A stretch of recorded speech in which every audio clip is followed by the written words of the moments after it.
Hello. So, okay. Look, I'm just gonna pop out videos today, okay? That's my cute little lion's head Japanese maple. And the star of this video today will be these asparagus. Look, I was concerned when I harvested the first couple spears. Okay, that's them, right? I probably could have harvested this one a lot lower. Matter of fact, huh? Yeah. Because at least if I go ahead and pull it all the way off and rebury it, it'll break down so I can feed the next batch. And there's like a little piece from the piece I pulled out yesterday or whatever day it was. So I'm just putting it down there so the worms can get at it a lot sooner. And it's in this strawberry patch a little bit. There's some clover. There's some comfrey over here. Isn't that pretty? Hello, sweet baby. Yeah, okay. So I was so concerned. I was like, oh my god, maybe I shouldn't be harvesting this so soon. I should give it another year. But then like a week or so passed, we got a heavy rain and up popped these little suckers. So hello. There's one. Let's get it in close that I harvested from before. That was the biggest one. And here is another popping on up. So one of my concerns about this, let me come from this other angle, is that I felt like, because people were just like, plant it in full sun, and I'm like, well, I watched this other video of this gardener guy, and he was like just foraging and came across some asparagus in a forest, and it's just growing kind of in a clearing in the forest, right? And I'm like, it's pretty shady over there. So I'm like, these things are gonna search for sunlight, like most plants will do. So I was like, I'm gonna put it next to this Japanese maple so they can help each other grow, crack the ground open, blah blah blah, settle in. And so that's where it really was started. Okay, like I said, there's the new one, and then here's the new one popping up further away, more in the sunlight. So I'm thinking that it might keep walking out. Hold on, what's this? Oh, I don't know what that is. Maybe some clover, whatever. Okay, so I'm thinking they'll keep walking out this way to chase the sunlight as this tree grows. And I will have confirmed whether or not I can do that. So I will get the benefit of companion planting, right? And they start in here together as little things, but then still get my asparagus crop with no issue. So this is just one of my asparagus plants. It's doing the best right now. The other is actually ferning out already. I really expected it to be larger this year because they both went in last year, so this is their second year together, and I think they're 3-year-old crowns or plants or whatever. So, but I really think that was my planting error because I focused more on getting my persimmon tree planted basically right on top of that asparagus plant. So I'm going to show it to y'all, and maybe you can gather some knowledge from that. I don't know.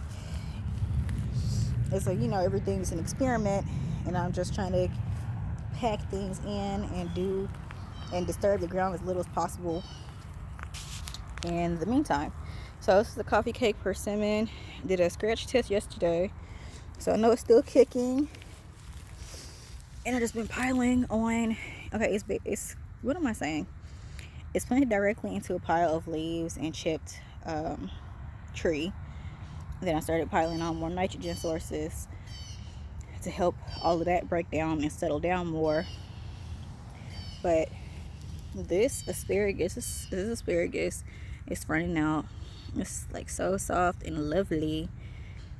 But I planted it more over there in that area.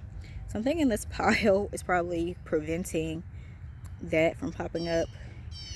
But that just goes to show you how durable asparagus is, because it was like, you can't kill me, I'm gonna find some place to grow at. And I'm like, that's fine, little daddy.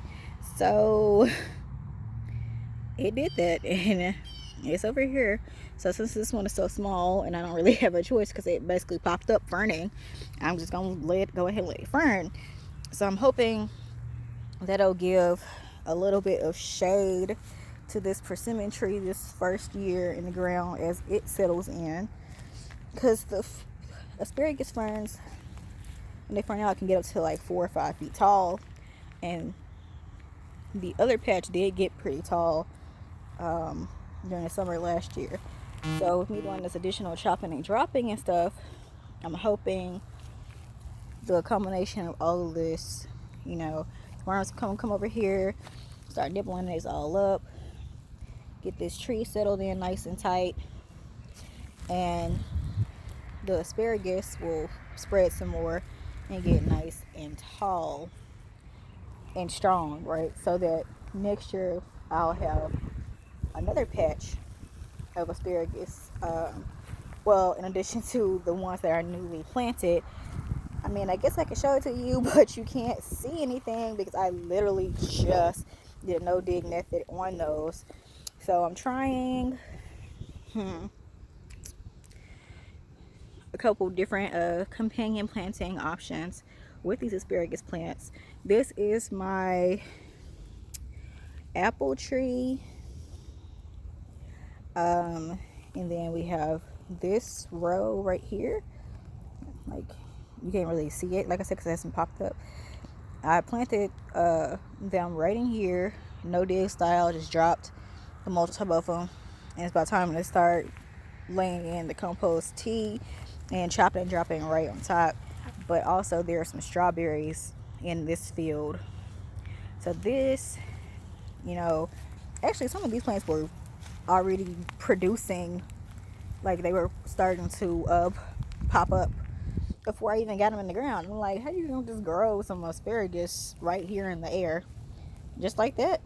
So that just kind of goes to tell you just how hardy asparagus plants are, because they arrived from the supplier. They weren't damp or anything. They weren't wrapped in anything to keep them damp. No like moss, no paper towel or anything. Then I just kept them in a bag the same way, like in a plastic bag with some aeration in it. And when I went to plant these additional rows, they were just like, hey, it's time for us to grow. And I was like, okay, let me put you in the ground. So that's the apple tree one, companion planting. This is one of my new olive trees. So I got a little row of asparagus plants here. So I'm trying to use them to kind of create, there'll be like asparagus walls once they fern out for the summer. That'll help, you know, give the food forest kind of a sense of space and privacy, if you will. Like I said before, I'm just kind of putting some weird landscaping elements into this because I'm annoying and extra like that. These are the other new plantings of asparagus. So I'm going to get a double row here with a plum tree, and this is a bush clover. It's starting to green back out finally. I did try to propagate a new one with a cutting, but I don't think that went that well. So now that this is greening back out, I'm gonna wait for some new growth, and well enough to like propagate from, and then try it again. Because the bush clover, I'm hoping it's gonna provide some nitrogen to these other plants, especially the trees and the asparagus, that are supposed to help each other grow, right? So this is all, these are just two rows of asparagus, and then there's a peach tree over here. So by not disturbing the soil, like I did these no dig, just put them on the ground, spread the crowns, and then drop some mulch on top of them. So by not disturbing the ground, right, that means there's already some roots in place to kind of help guide these asparagus plants and create space for them to grow in as quickly as possible, right? So that's kind of my theory on why this method, the no dig method, is so good. They did the same thing over here. This would be another like asparagus wall, if you will. And there's about 4, maybe 3 plants here, but they will spread to an extent. And I'm hoping some of these might be female plants so that I can get some seeds off of them and I can start more asparagus plants from seed instead of having to dig and split, right? So we got carrots, some weird weed I've never seen before. I just chop and drop anything I don't recognize, to be honest. And then I got some fava bean plants. These things are doing raggedy, very raggedy. I'm not too sure why. This patch of the food forest has been here the longest and was actually amended with store-bought soil and stuff, so they should be doing the best over here, I would think, because I've also been chopping and dropping here and adding mulch. Well, we're gonna see if everything improves as the asparagus plants get growing, and the vigor of their roots should help aerate this patch even more and hopefully help speed along other plants. So that's kind of why I feel like the no dig method is the way to go, instead of me disturbing roots and killing off worms every time I want to put something in the ground. But it's been difficult to kind of stick to it because I actually enjoy digging or whatever. It's hard to be a landscaper and not enjoy digging, or a gardener in general. So that is how my asparagus patches are going for today, and I will give y'all another update once something interesting happens, and hopefully I'll be able to show you the ferning out of those new companion planted asparagus patches with my apple tree, olive trees, and persimmon trees. Oh, peaches and plums too. So anyways, you want more of these visually appealing videos from me, you hit that like and subscribe button and share with your peoples, because summer is about to be upon us and it's about to get real out here real soon. Okay, this has been Home of the Jungle.